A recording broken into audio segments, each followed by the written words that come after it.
La invitada de hoy se caracteriza por su formación en comunicación y en cocina. Estoy hablando de Ximena Sanz. Bueno, Ximena estuvo 12 años en Cocineros Argentinos y ahí formó buena parte de su trayectoria. Hoy está a cargo de su propio proyecto gastronómico, Casa Sanz, y nos va a contar un poco cómo fue todo este tránsito, su formación y cómo llegó finalmente a tener su propio lugar de cocina.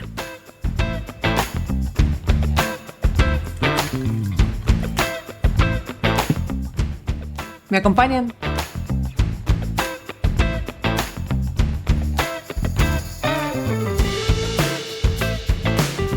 Hola, Ximena, ¿cómo estás? Bien, ¿cómo estás vos, Moni? ¿Bien? Muy bien, muy bien. Bueno, Muy muchas bien. gracias por venir. Un placer, un placer. Bueno, estudiaste diseño, cocina, Sí. te dedicaste full a la comunicación durante un tiempo prolongado y hoy estás con dos restaurantes, no con uno. Sí. Si hubieras pensado cuando comenzaste con la cocina, ¿cuál iba a ser tu recorrido? ¿Imaginabas esta cosa o fue...? Ay, creo que no me animaba a imaginármelo, pero que si me hubieran dejado soñarlo, por ahí sí hubiera sido.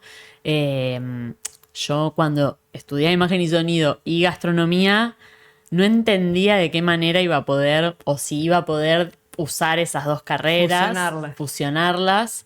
Y se fue dando, y la verdad es que en el límite entre esas dos cosas es donde más disfruto. O sea, porque disfruto tanto de una como de la otra. Entonces, nunca puedo dejar totalmente ni de comunicar ni de cocinar. O sea, es como que estoy ahí. Ujú, bien. Hiciste una experiencia de 12 años en la tele. Me imagino que debes haber aprendido un montón de cosas, más allá de que tenías una formación que te llevaba por ese camino. Contame hoy qué te quedó de todo eso que lo trasladás a Casa Sanz, que bueno, Sí. es tu casa. Bueno, creo que lo que más me quedó fue, por un lado, siempre digo que para mí Cocineros Argentinos fue mi escuela de cocina, más allá de que yo estudié gastronomía en el IAG y que amo esa formación que me dio, pero Cocineros fue una escuela como ninguna otra, porque por un lado la posibilidad de viajar por todo el país, de conocer cocineros de gran nivel, como cocineros de su casa, también de gran nivel, porque conocíamos cocineras que por ahí tenían 80 años y cocinaron 60 de su vida. ¿Cómo no van a tener gran nivel por más que no tengan el cordón bleu y todo esto? Pero también teníamos la posibilidad de recibir a Mauro Colagreco, a Dolly, a Osvaldo Gross. Todos pasaban por cocineros, entonces tenía la posibilidad de ver muy de cerca cómo trabajaban. Por otro lado, cómo trabajaba esa señora de 80 años en su casa. Por otro lado, de entender en el campo cómo cosechaban el arroz y por qué. Eh, Fue muy enriquecedor. O sea, por eso para mí fue una escuela y siempre disfruté mucho y creo que mientras lo hacíamos, por un lado teníamos la noción con los chicos de que éramos unos afortunados de estar viviendo eso y de estar viviendo tan de cerca todo eso, y por otro lado me parecía lo más normal del mundo porque era mi trabajo al que iba todo el tiempo y todos los días venía alguien distinto y de esa persona podíamos aprender, desde un productor de almendras hasta todo. Entonces, para mí fue una escuela. Entonces, todo ese bagaje que me llevo, por supuesto me arrepiento de no haber hecho diarios de viaje en esa época, cosas que decíamos, tendríamos que hacer, pero viste, pensás que te vas a acordar, Claro. no lo hicimos, pero todo ese bagaje de conocimiento que de alguna manera tenemos con los chicos, yo sentía que no podía quedar ahí nada más. Entonces, que Casa Sáenz tiene algo de la posibilidad de poner todos esos aprendizajes en un lugar concreto. Claro. Varias cosas. De lo que comentabas recién, de lo que fue ese aprendizaje, imagino que en una formación, una etapa de formación, tenés que armar una especie de Tetris para poder aprender de todo lo que vos aprendiste, ¿no? Porque a veces los cocineros van rotando por cocinas muy interesantes, pero el vínculo con el productor no es una cosa frecuente. De hecho, casi no existe, a no ser que trabajes en una provincia, ¿no? Sí. Fue una cosa muy, muy especial de formación. Y te digo que ese fue el gancho por el que yo dije que sí a ser cocineros, porque tampoco es que me tuvieron que insistir, pero yo nunca me había imaginado adelante de cámara. Claro. Entonces siempre me imaginaba atrás de cámara. Yo decía, estudié cocina, estudié diseño de imagen y sonido, el camino evidente es que tengo que hacer producción gastronómica. Yo no sabía que se llamaba así en ese momento, pero yo pensaba los que cocinan atrás de un programa de cocina. Para mí esa era como lo más evidente. Me llaman por una serendipia total, me llaman para ir a un casting, que era el casting de cocineros. Y yo como que decía, pero yo no. Y el productor me dice, no, mira, es un programa que si hacen una receta con quinoa, van a ir a un campo de quinoa en Jujuy a cosechar la quinoa. Yo dije, nunca en mi vida voy a tener la posibilidad de ir a un campo de quinoa. Entonces acepté por eso, porque me parecía como, bueno, si esto sale, buenísimo. Y la verdad es que sí, mis recuerdos más felices de cocineros, mira, tengo uno que fue... estando en una balsa en el canal de Beagle en Ushuaia, se cosechan mejillones, viste que están la siembra de mejillones. La siembra de mejillones, que son como unos pallets, como de 5 metros por 5 metros, no me acuerdo cuánto es, con sogas hacia abajo del agua, donde los mejillones se agarran. Y uno de mis recuerdos más felices fue subirme arriba de una de esas balsas con un frío tremendo, sacar la soga, sacar los mejillones, ir a una isla. O sea, oportunidades que no me olvido y que, nada, disfruté mucho. Muy únicas. Únicas, sí. Claro, espectacular. Ni pagando, o sea, ni pagando llegas a hacer eso. O sea, tampoco sé si lo podría hacer, pero es como que no... eran experiencias... Y la gente se abría de todo corazón porque Cocinero fue un programa que llegó a las casas. Entonces la gente nos recibía con alegría, no era como, esto es pesado, que quieren que grabemos, no. Sí. Entonces fue muy lindo. Sí.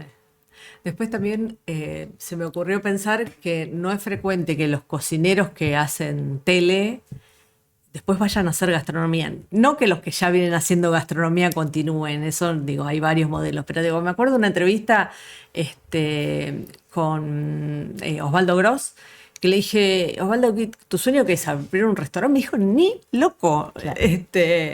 ¿No? Y en este caso, digo, debe ser uno de los únicos casos que salta de un modelo a meterse a hacer un restaurante. Es una... Puede ser. No lo había pensado nunca, ahora me da más miedo.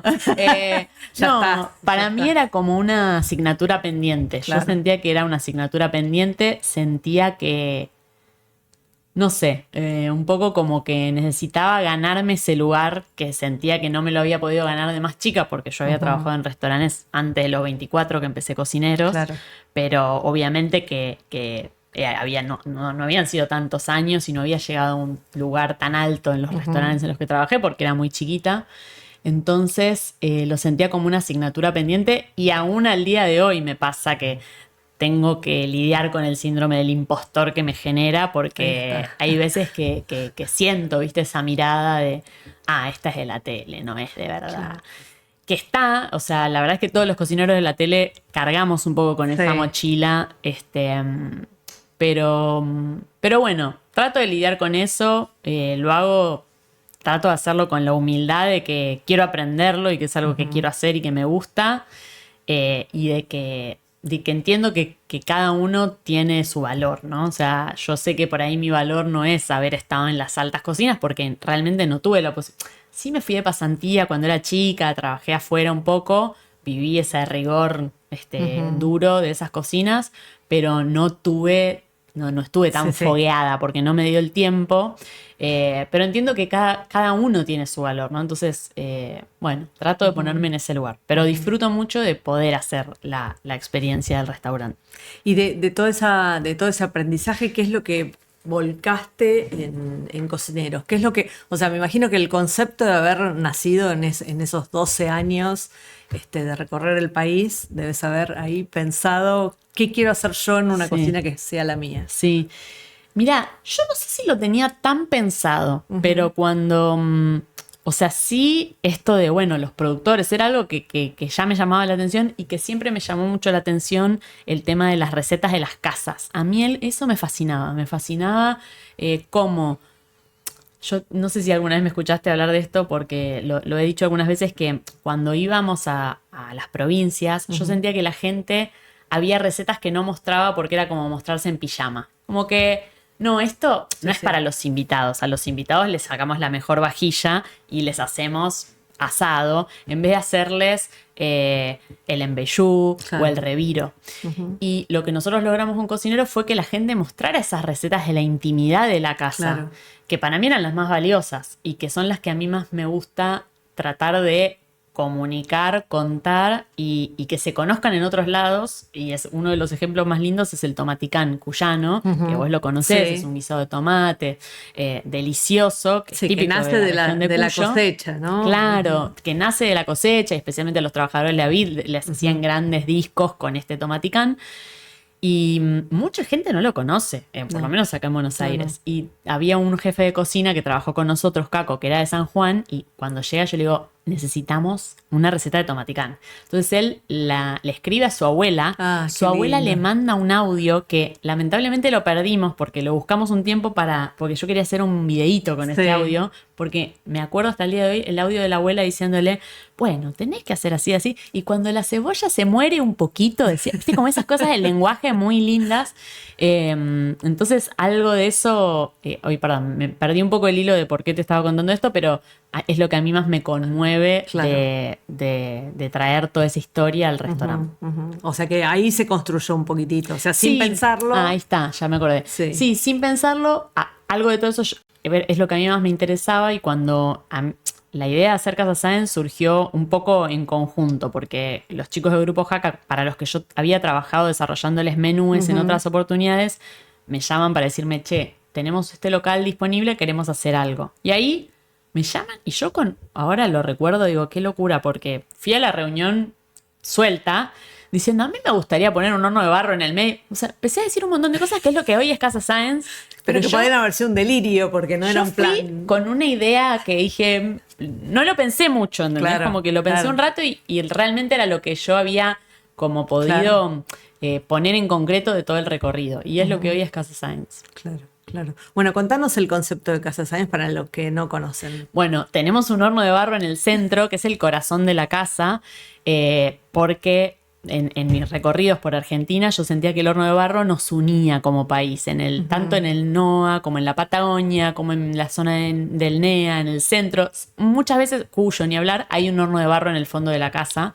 Me parecía que era una cocción que nos identificaba, que el horno de barro en el medio del local daba algo de calidez muy lindo, ves el fuego encendido, el fuego se mueve constantemente, y que tenemos siempre productores de todo el país, o sea, tenemos productos de pequeños productores, por ejemplo, bueno, siempre los quesos de Mauriculi, que los amamos, distintos quesos, algunos fiambres de las Dinas, cuando hay tomates, tenemos tomates de Don Pacho, vamos cambiando solemos tener siempre arroz de Cristian Martínez. Sí, no me sale ahora Pampas gracias. Rice. De Pampas Rice, bueno, siempre de distintos productores, con recetas, algunas de estas recetas muy queridas en las casas, ya sea de nuestras, de acá de Buenos Aires o de otras provincias, pero también como ayornadas o con la paleta de hoy. Hay algo que nace en Casa Sáenz, que es que Casa Sáenz era la ferretería de mis papás en Monte Grande, que sigue existiendo, y yo lo convierto en restaurante. Entonces, hay algo de esa conversión, de esa transformación, que es que honramos el pasado, pero no lo repetimos exactamente igual, sino que lo transformamos con lo que somos. Entonces hay algo de eso en Casa Sáenz. O sea, hacemos el tomaticán, pero con el huevo 63 grados hecho en el runner. Claro. O hacemos la humita en olla, pero con un queso halloumi en ese momento de Mauri. Entonces, hacemos una transformación, Claro. y esa transformación tiene o productos de ahora o toques que trajimos de afuera. Por ejemplo, cuando abrimos, me acuerdo que el Belgrano está cerca de la embajada de Tailandia. Sí. Y venía siempre el embajador de Tailandia, pero desde la primera semana vino y me decía, a mí me gusta, pues esta comida me hace acordar a Tailandia. Wow. Porque yo uso mucho lima y cilantro porque fui a Tailandia y me encanta esa combinación. Entonces, bueno, esos ingredientes no son típicos de Argentina, Claro. pero es esa parte de transformación que le damos nosotros. Entonces creo que ese es el concepto. No sé si lo estoy diciendo bien. Vos conocés no. Casa Sáenz. Sí, no, se entiende perfectamente. Y ahí la pregunta con lo de la lima y el cilantro, ¿de qué te empapás? ¿De qué cocinas? ¿De qué sabores? ¿De qué tradiciones culinarias te Y nutrís? lo asiático a mí Claro. me pega porque me gusta mucho Asia, me impactó mucho. O sea, gastronómicamente siento que mi vida fue un antes y un después de ir al sudeste asiático. ¿Cuándo fuiste? Yo fui al sudeste asiático en el 2012 y bueno, tomé muchas clases de cocina allá porque es muy fácil Sí. tomar clases de cocina cuando vas. Y la verdad es que esa combinación que para ellos es evidente de dulce, salado, ácido, picante, que casi todas sus Sí. comidas tienen esa mezcla, a mí me explotó el cerebro porque decía, esto es Claro. maravilloso. O sea, combinan frito con lechuga fresca y lima. Claro. Cuando en Acá Argentina es frito con frito con frito. Claro. Milanesa con frito con papas fritas. Sí. Y nada te salva de eso. O sea, es No. como que comes todo eso y terminas. En cambio, si a eso le agregas una lechuga Una fresca, acidez. una acidez, comes más. O sea, Claro. lo disfrutás más. Entonces a mí eso me cambió la manera de pensar platos. Entonces como que siempre estoy buscando eso en mi casa inclusive. Y bueno, después Japón también trabajó sobre mí. Y después las cocinas europeas, todos amamos la cocina Sí, francesa. Ahora claro. también para mí es muy nutritivo porque justamente mi formación no es de cocina pura y dura en el sentido de que no es que trabajé 800 años en restaurantes. Entonces yo trabajo mucho con los jefes de cocina que tenemos en Casa Sáenz. Primero tuvimos Ezequiel Escler, que es lo más de lo más, que ahora está en Sí. corte de charcutería y que lo adoro. Tuvimos a Bruno Bonano, Caco Molina, y todos ellos fueron trayendo de Su sus propia- cocinas y siempre fue un diálogo, digamos, la carta de lo que queríamos con lo que ellos traían, con lo que, bueno, y siempre fue un diálogo la carta. Y ahora está Fede, que Fede trabajó mucho en cocinas de Francia, entonces ya me trajo un libro de bodegones de Francia que ya estoy muy emocionada con eso, entonces seguramente en la próxima carta haya algún toquecito Claro, francés. claro. Y después, ¿quiénes juegan en esa conversación de la cocina? ¿Juegan un poco todos? ¿Cómo habilitas esa? Vamos aprendiendo y vamos cambiando, porque habitualmente lo hacemos también con mis socios que tienen mucha idea de, bueno, saben comer muy bien y les divierte mucho participar. Quien esté de jefe de cocina, en este caso, bueno, ahora también va a estar Fede. Agus Sambucetti, que es otro chef que trabaja con nosotros, que también participa mucho. Y después, a veces les proponemos a los chicos de cocina si les divierte hacer algún plato. A veces se da naturalmente. Por ejemplo, uno de los platos que más nos gusta es un churrasquito jujeño, se llama, que está en Belgrano solamente, Sí. no está en Botánico. Es un plato que entró a la carta porque Eve, que era una cocinera que abrió, digamos, empezó Casa Sáenz desde que abrimos, un día hizo una comida de perso. Viste que la comida de perso es la Sí. comida del restaurante. Hizo una bondiola riquísima, que era una receta de su abuela jujeña. Ajá. No, la comimos todos y era muy rica. Entonces le dije, ¿por qué no transformamos esto en un plato para el restaurante? No con bondiola, porque queríamos usar otra técnica. Entonces convertimos el churrasquito jujeño con una salsa inspirada en la de su abuela, no era exactamente igual. Y un poco de toques asiáticos porque tiene maní, cilantro. Entonces como que bueno, vamos participando así, pero en todas las cartas se da distinto porque a veces los chicos quieren participar Claro. y quizás la decisión no es de uno solo y por ahí justo en esa carta ya hay otro queso y propusieron una proboleta y no entra. Entonces como que bueno, hay veces Claro. que no se puede poner todo, pero tratamos de jugar. Igualmente siempre todos se quedan con las ganas, porque a todos les gustaría participar y que haya un plato y no siempre sucede. Claro. Pero a mí me gusta que puedan de a Sumarlo, poquito claro. sumar, sí. ¿Qué equipo tenés? ¿Qué número de chicos en cocina y en sala? Y en cocina, o sea, más o menos son entre 25 y 30 por local entre los dos equipos, o sea que Claro. la mitad en cada uno de cocina, sí. Ajá, claro, son Porque equipos. abrimos todos los días, de lunes a lunes, entonces siempre hay gente Claro. un poquito de más para poder cubrir Los francos. francos y demás. ¿Es la primera vez que conducís equipo? Sí. ¿Y cómo te llevas? Porque el liderazgo hoy es más desafiante que diría que cualquier Sí. otra función, ¿no? Sí. Bueno, aprendiendo mucho. O sea, hace 4 años que abrimos Casa Sáenz y no hubo un día que no aprendí, porque Para llamarlo de alguna para manera. llamarlo de alguna manera, sí, o sea, la verdad es que siempre es un desafío. Estoy tomando cursos de liderazgo últimamente porque siento que necesito formación. También hablando con otras personas me decían, el liderazgo se entrena y se trabaja, no es Es una que naces construcción, sabiendo. claro. Yo pensaba que nacía sabiendo. Me parecía que no lo sabía, pero digamos, creía que era así y entonces vamos trabajándolo, hablando de estilos de liderazgo. O sea, tal vez mi estilo antes era más democrático, horizontal, y justo en uno de los talleres que hice la semana pasada hablábamos de que hay que combinar varios, que a veces usas ese, Claro. pero a veces usas uno más directivo, porque por ahí en una situación Si vos sos la última palabra. si vos sos la última palabra, hay que bajar una línea, es esto y es esto. Y también, digamos que lo hice a la par de ser mamá, el liderazgo, porque tengo Ser tengo mamá por segunda. por segunda vez. instancia. Y me doy cuenta que el liderazgo tiene algo que me recuerda también a ser mamá, ¿no? Como que hay cosas que sí, hay cosas que no. Esto es por acá. Así que bueno, y también de escuchar, porque es fundamental escuchar a los demás. Pero realmente es un camino que nunca voy a terminar de aprender del todo, así que tengo mucho Pero para bueno, aprender. nada, me parece que es re interesante, ¿no? Porque hoy se dan unas dinámicas muy diferentes a cuando, no sé, nosotros empezamos a Sí, trabajar y yo ya tengo la cabeza arruinada porque soy vieja escuela, yo también. pero hay que Sí, entender lo que está sí, pasando, porque si sí. no, no te llevas con nadie. Sí, sí, sí, es muy diferente Sí. y de hecho, bueno, otra de las formaciones que quiero hacer que tiene que ver con trabajar con varias generaciones, porque Claro, nosotros claro, en el restaurante tenemos muchas generaciones conviviendo al mismo tiempo. claro. Por un lado, gente más grande que trabaja con nosotros, eh, gente de mi edad que está ahí en los 40, chicos de 30, chicos de 20. Entonces, son todas generaciones muy diferentes. Así que bueno, sí, eso es un aprendizaje también. Sí. Bueno, recién mencionabas tu parte de la vida como mamá. Tenés dos hijos de distintas edades. ¿Cómo estás viviendo esto ahora?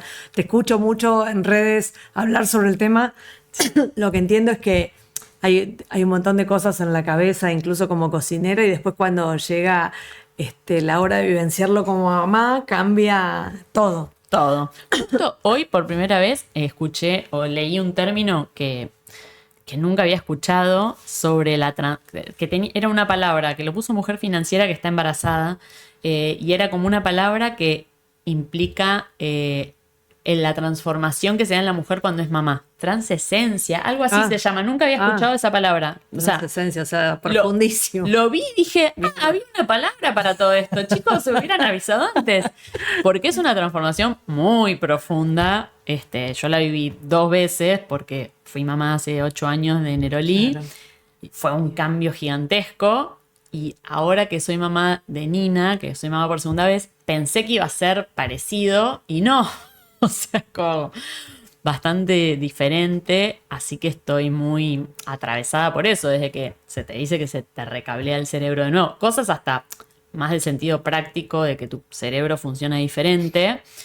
Bueno, funciona muy diferente, me olvido todo, estoy como con muchos problemas de memoria y todo esto que me afecta obviamente en el trabajo. Por suerte trabajo con una chica que trabaja conmigo en Casa Science como bastante codo a codo, que es mamá de una nena de 1 año, casi como yo. 1 año y 3 meses la de ella y la mía 1 año. Entonces nos entendemos mucho en estos olvidos o en decir 800 veces lo Las mismo, lagunas. pensando que es la primera vez y todo esto. De que muy parecido a la menopausia también. Hola. Y yo igual tengo 42, o sea, yo creo que voy a hacer un choclo de todo. Así que viviéndolo bastante únicamente. Pero creo que hay algo, o sea, ser mamá es una decisión muy personal. Yo quería ser mamá, siempre quise ser mamá. Amo a mis hijas. Pero hay algo que a mí me dio ser mamá, que es que relativiza todo el resto y eso me hace bien, ¿no? En este síndrome del impostor Claro. y esta cosa de, ay, qué nervios, voy a tener un restaurante, cierto. vengo de la tele, que esté bien. Pero Sí. relativiza todo, como bueno, esto es comida, acá hay un ser humano que hay que cuidar y atender y Sí.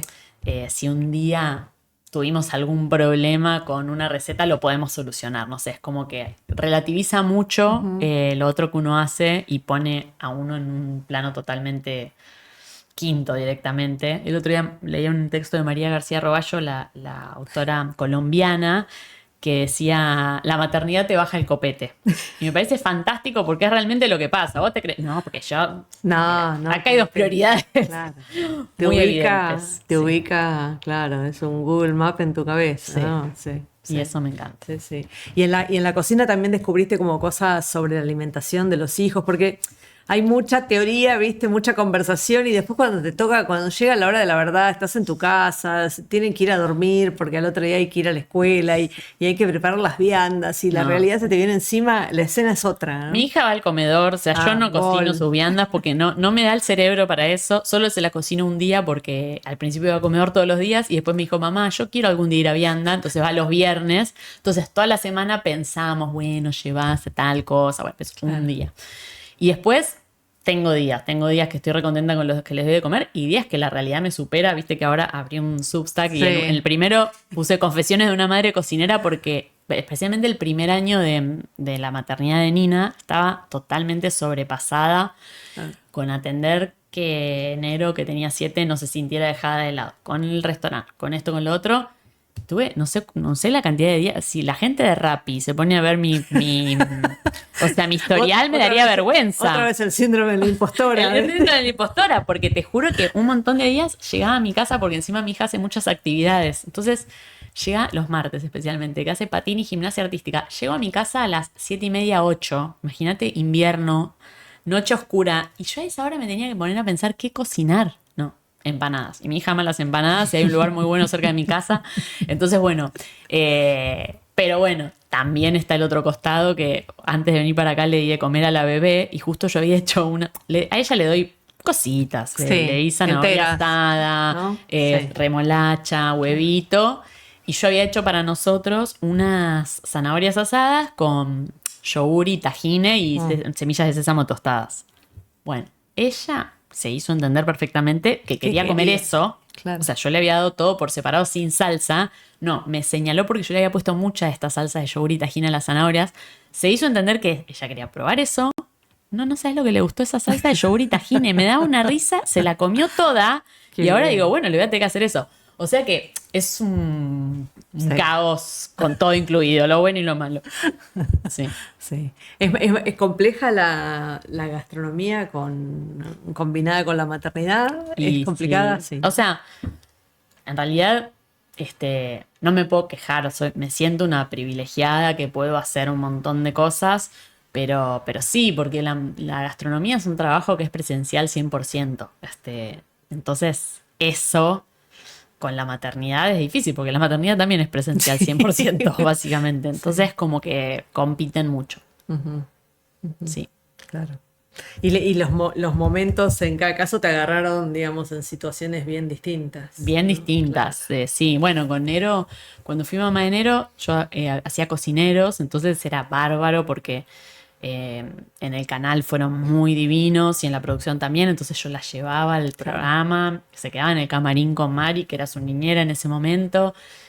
Era un placer, fue un placer y a la vez yo trabajaba muchas menos horas, entonces buenísimo. Y después Nina me agarró en un momento más de 2 restaurantes, otra hija, entonces como que bueno, tengo más exigencia y en el restaurante la verdad es que no es que hay un camarín a donde dejarla a la nena. Claro. Entonces, viene, muchas veces me acompaña un ratito a alguna reunión y eso, pero no, es muy difícil. Es difícil y ahora camina, olvídate. No es lugar. Bueno, sé que uno de tus desvelos es el tema de la hospitalidad, ¿no? Sí. ¿Cómo lo manejás? Es un aprendizaje paralelo que tiene que ver con la cocina, pero no. Sí. ¿Qué es lo que haces con los equipos? ¿Cómo los entrenás? ¿Qué cosas procurás que comprendan e incorporen?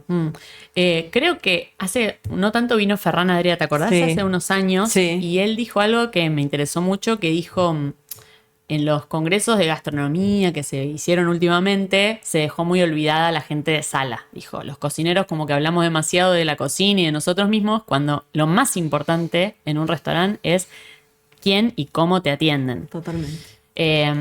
Me acuerdo que nosotros ya en ese momento estábamos pensando en la hospitalidad y cuando lo dijo él dije, wow, tiene un punto y todavía no hay tanta gente de carrera de hospitalidad que ame la hospitalidad. Muchas veces ese trabajo se hace como un trabajo mientras hago otra cosa y hay poca gente que ame eso que hace. Julia Vulcano es una que da clases en CABE con María y con Flavia.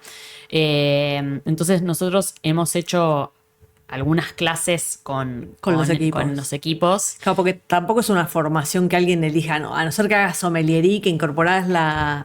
¿Viste qué loco? Yo creo que en cualquier momento debería pasar. Y creo que el arte más importante es conectar. O sea, básicamente tiene que ver la hospitalidad con poder conectar y entender, mirarle a los ojos al otro y decir, che, está cansado, está contento, está apurado, se quiere ir, esto es una ocasión especial. Entonces, con los chicos trabajamos bastante, lo más que podamos, en la empatía. Son equipos que en general tenemos ese feedback o tenemos mucho, que es que son muy divinos. La gente dice, son muy divinos los chicos, son muy divinos los chicos. Entonces, trabajamos en que sean amorosos, en que la calidez de esta del horno de barro que llegue a la atención. Y bueno, capacitando. Pero siempre falta, ¿viste? Como que siempre podemos estar mejor, siempre sabemos que podemos hacer más. Pero eso es lo que más nos gusta. Y hay libros muy lindos. Está el libro de Setting the Table, es uno de Danny Meyer, que es muy lindo. Después hay otro que es Unreasonable Hospitality, que también está muy bueno. O sea, hay poca bibliografía al respecto. La que hay está muy buena.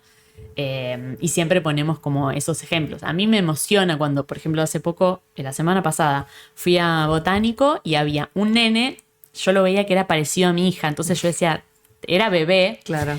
Y estaba con su platito de silicona, los papás le habían llevado su platito de silicona y le daban trucha, boniato, le daban de su comida, que es lo mismo que hago yo con la mía. Y el nene comía feliz. Y yo me moría de ternura de ver esa escena. Entonces me acerco y les digo, ay, qué divino. ¿Cuánto tiene? Y me dicen, hoy cumple un año. Entonces, mi amor. bueno, obviamente no tenía torta sin azúcar, que los chicos de un año deben comer, pero obviamente me acerco a los camareros y digo, hoy les mandamos una torta porque están festejando el cumple de un año. Siempre, si alguien va al cumple en Casa Sáenz, pueden decirlo, porque siempre hay una torta, pero como esas cositas para mí es lo que hace que valga la pena tener un restaurante, ¿no? Ver eso, ver esa unión, que fueron a festejar eso, como que para eso estamos ahí. Claro. Y creo que los equipos lo tienen claro y lo disfrutan también. ¿Quién de tu historia cercana, personal, amorosa, fue a Casa Sáenz y te hizo una devolución que te impactó? Uy, de mi historia personal. Pueden ser cocineros, pueden ser familia, bueno. Puede ser... bueno, una que me dio mucha ternura, pero me enteré después, es que, pero no me hicieron la devolución, pero me dio mucha ternura que hayan ido. Casa Sáenz sigue existiendo la ferretería de mi mamá en Monte Grande. O sea, mi papá falleció, mi tío no está bien y la que lleva adelante del proyecto es mi mamá, con los empleados de toda la vida, o sea, empleados de muy jovencitos, porque la ferretería tiene como 60 años ya. Wow. Y vinieron un sábado al mediodía a almorzar, no me lo dijeron, me dijo mi mamá, después fueron los chicos a comer y me dio tanta ternura que ellos hayan ido, porque claro, era resignificar completamente, imagínate una ferretería de 60 años, así que eso me gustó. Y después, bueno, vino Dolly. Claro. Terror, pánico, chicos, viene Dolly. Sabías que iba. Sabía que venía, la admiro mucho, la quiero, me tocó muchas veces trabajar con ella. Pero bueno, es Dolly, es una institución y Dolly es... O sea, por eso es Dolly, porque es muy exigente. No mercy. No mercy. Yo decía, ay, Dios mío. Chocha. No, después fue un gran feedback el que me dio Narda también. Claro. Yo sabía que venía, pero bueno, igual, por más que yo sepa y que la quiera mucho y todo, es Narda. Así que bueno, siempre para bien y siempre... también me sirven mucho las críticas negativas o, como se le dice ahora, constructivas. Claro. Porque de ahí sacas un montón de información. De hecho, nunca me voy a olvidar la primera semana que abrimos Casa Sáenz. No fue ni Dolly ni Narda, fue una señora. Vino a comer una tarta. Y enojadísima la señora porque la masa de la tarta estaba blanda. La pruebo, no la suya, pero otra, y tenía razón. Primera semana. Y ese día nos dimos cuenta que la masa, la receta estaba perfecta, pero que el horno donde la cocinábamos no lograba el piso que nosotros queríamos. Entonces cambiamos la cocción ese día y gracias a esa señora, señora, gracias por decirnos, la masa ahora tiene una tarta con un piso buenísimo porque lo hacemos en el horno de barro. Es esa cocción de la masa. Entonces, bueno, como que siempre vamos aprendiendo. Y creo que hay que decirle a la gente que no se quede con... Si te va mal en el restaurante por algo, que lo digas, porque para nosotros es muy valioso. Y yo soy una de las que va a comer y por ahí si hay algo malo no lo digo para no molestar. Sí, a mí también me pasa, me cuesta decirlo. Cuesta decirlo, pero en realidad es de donde más info sacás. Así que hay que decirlo. Y tenés otros canales abiertos para que la gente...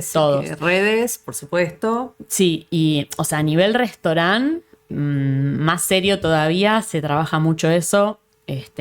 Ahí, bueno... Obviamente en Google, obviamente a través de las redes sociales, y hay todo un equipo que va barriendo eso a nivel diariamente y semanalmente se hace algo con eso. O sea, si alguien se quejó, lo contactamos, pero a veces te duele cuando no puedes contactar a la persona porque decís, o le podrías explicar o agradecer o lo que sea, pero sí, se hace algo. A veces lo digo así como un mea culpa, si me escriben a mis redes no es lo mejor, es mejor a las de Casa Science, Claro. porque en mis redes hay mucha gente y a veces me cuesta barrer eso, pero en las de Casa Science hay todo un equipo de gente que lo hace. Ujú, perfecto. Escúchame, ¿y estás despuntando el vicio de contenido audiovisual nuevamente con Viernes Poquito, de Copetín, sí. Copetín me encanta, es una palabra tan vintage que Sí. está buena. Contanos un poco qué es eso. Sí. Bueno, es como decís, despuntar el vicio, porque a mí me gusta mucho la comunicación, entonces hicimos ese ciclo, que lo hicimos el año pasado y este año lo vamos a volver a hacer, que era como juntar, en realidad surgió de un podcast que yo amo, que es la fundadora del River Café en Londres, que es Rudy Rogers. Tiene un podcast que se llama Rudy's Table 4.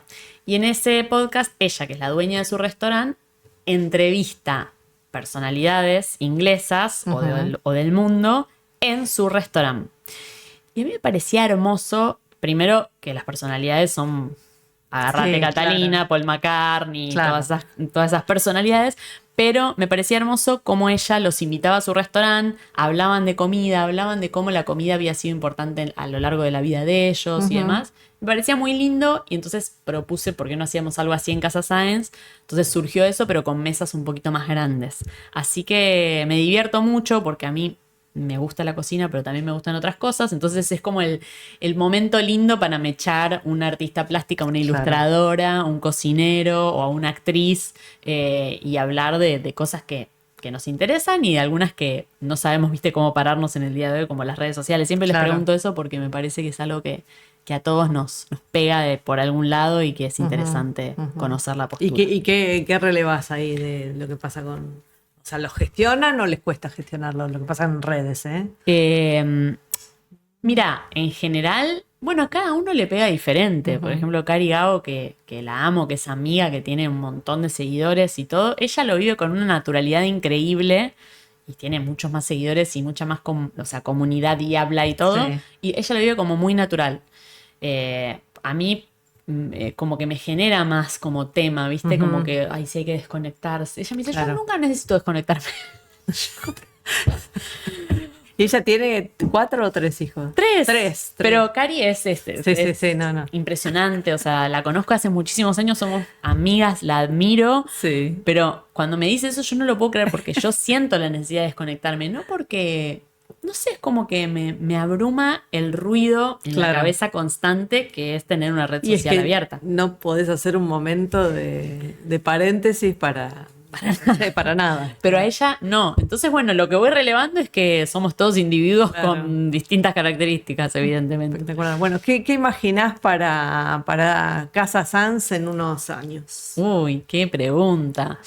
Me gustaría seguir creciendo, o sea, que sigamos creciendo a nivel calidad, o sea, seguir mejorando, tomando todos los aprendizajes que tenemos y convertirnos en un clásico. O sea, quisiera estar en la lista de lugares que la gente quiere ir a comer seguido y no ser como una estrella fugaz, sino mantenernos. Eso es lo que me gustaría.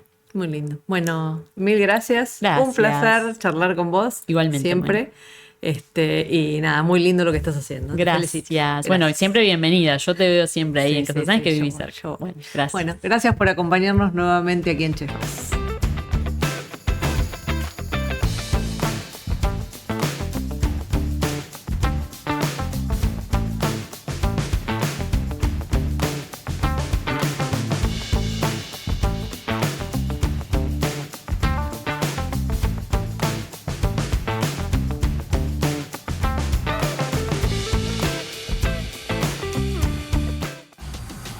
Todos los días un quilombo esto, y ahora encima acampan acá.